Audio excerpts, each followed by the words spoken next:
And I know the word BABIP and VORP and blah, blah, blah. No, I don't give a shit. Like, you know what? Like, honestly, I mentioned last week, Aaron Judge 2 months into the year is almost hitting 400. I don't care what the new age stuff says. That's amazing.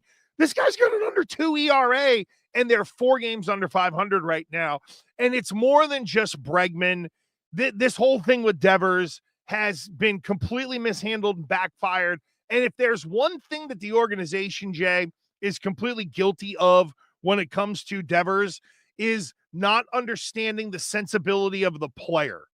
You know, there are some guys you can go to, and like Dustin Pedroia, if you said to Pedroia, I need you to catch, he would have got his little rear end back there and would have found a way to get through a game. He'd have been looking over and getting the signs, but he would have done it, right? And that's the thing with Devers. They missed on how sensitive he would be to him. They gave him multiple mixed messages to a guy that doesn't speak the language very well either. So how much give and take has there really been? And that's the part. It feels like that cloud now, Jay, to me, is kind of hanging over this team a little bit. And they're not going to, that's got to come to a resolution finally at some point before they can kind of move on. I agree. And as much as we both love Alex Cora, he's got to take some blame for not being able to sort of manage Rafael Devers, right? He's the guy that I thought would get him excited about playing first base.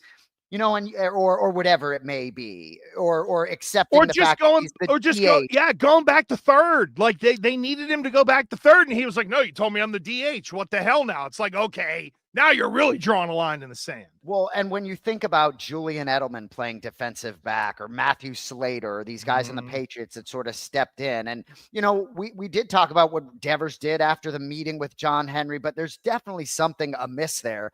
And I'll tell you right now, maybe it's an untradeable contract. Probably is, Gresh, but gosh, man, he's slugging it. You know, maybe see if anyone wants to bite on that and have a little bit of a reset at this point, because you talk about culture a lot. And you had said Tristan Casas, you just felt like for the culture was not a good fit. And to me, I know I'm an intangible guy. I know I'm a chemistry guy.